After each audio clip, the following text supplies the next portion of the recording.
রথের দিন এই খুদেগুলোর রথ টানা দেখেই দিনটা শুরু করেছিলাম। আর এদের দেখে আমার একটাই কথা মনে পড়ছিল, আমাদের সেই ছোটোবেলাকার কথা, যে আমরাও এইভাবে রথ টেনেছি, রথের মেলায় গেছি বাবা মার সাথে, আরও কত কিছু।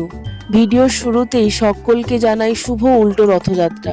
যদিও এটা উল্টো রথযাত্রার ভিডিও নয়, সোজা রথের দিনকে আমরা এই ভিডিওটা করেছিলাম, তাই আজ উল্টো রথের দিনকে পোস্ট করছি। আর এই যে টোটো করে আমরা এখন বেরিয়ে পড়েছি রথ দেখতে যাওয়ার উদ্দেশ্যে। আমরা একসাথে অনেকে মিলে হৈ হৈ করতে করতে বেরিয়েছিলাম রথ দেখার উদ্দেশ্যে। আর এই যে এখানে এই মন্দিরটা দেখে আপনারা কি কেউ চিনতে পারছেন যে এই মন্দিরটা কোথায়? প্রচণ্ড পরিমাণে সারাদিন বৃষ্টি হয়েছে, যার জন্য রাস্তার মধ্যে পুরো জল জমা হয়ে জল কাদা হয়ে গেছে। আর এই যে এই ফুলটা নিয়ে আমি একটু কানের পাশে লাগিয়ে নিলাম। মেলায় পৌঁছেই দেখলাম, ও মা, সে কি ভিড়! এত প্রচণ্ড পরিমাণে ভিড় হয়েছে যে পা রাখার পর্যন্ত জায়গা নেই। আর এই বৃষ্টির মধ্যে প্যাচপ্যাচে কাদা, তার মধ্যে সে এক প্রচণ্ডই বীভৎস অবস্থা। আর এসেই আমরা এখানে রথের দর্শন করলাম। শুনেছি রথের রশি ধরে টানতে পারলে তার ভাগ্য নাকি খুব ভালো হয়, বা হয়তো জীবনে ভালো কিছু হয়। তো আজ পর্যন্ত আমার ছোটোবেলা থেকে এতদিন পর্যন্ত কোনো দিনও এইরকম হয়নি যে রথ ধরে টানতে পেরেছি। তাই জন্য শুধুমাত্র রথের দড়িটা হাতে নিয়েই প্রণাম করে নিলাম, সেই ভাগ্য তো আর আমার হলো না। তো আপনারা কারা কারা রথের দড়ি ধরে রথ টেনেছেন সেটা কিন্তু অবশ্যই কমেন্ট করে জানাবেন।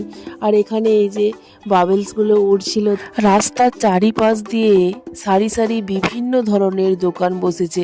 আর এই মেলাটা যেহেতু একদম রাস্তার উপরেই হয়, তাই রাস্তার দুই সাইডে সারি সারিভাবে বিভিন্ন দোকান বসে। আর যেহেতু এটা বর্ষাকাল চলে এসেছে, তাই জন্য প্রচণ্ড পরিমাণে প্রচুর গাছ বিক্রি হচ্ছে, ফুলের গাছ, আরও নানান ধরনের। সোজা রথের দিন এত প্রচণ্ড পরিমাণে সকাল থেকে পুরো দুপুর পর্যন্ত এক নাগাড়ে বৃষ্টি হয়েছে, তারপরেও যে এত পরিমাণ ভিড় সেটা আশাই করা যায় না। আর আমরা এটা কোন রথের মেলায় এসেছি আপনারা কে কে বুঝতে পারছেন সেটা একটু বলুন তো। এই বৃষ্টিকে উপেক্ষা না করে আমার মতো আপনারাও নিশ্চয়ই রথের মেলায় গিয়েছিলেন আর খুব এনজয় করেছেন। আমরা সকলে মিলে তো বিশাল পরিমাণে এনজয় করেছি, সকলে তো হেসে হেসেই শুধু পাগল হয়ে যাচ্ছে। আর এই যে তারপরে আমরা এখানে ঘুগনি খেতে চলে এসেছিলাম। ঘুগনি খেতে গিয়েও দেখলাম লাইন, যেখানেই যাচ্ছি যেই দোকানেই যাচ্ছি যে শুধু লাইন আর লাইন, লাইন আর শেষ হয় না। তারপরে এখানে বাদাম কিনে নিয়ে চলে এসেছিলাম বাদাম কাকুর থেকে। সব শেষে আমরা চলে এসেছি বাড়ি ফেরার পথে জিলিপির দোকানে।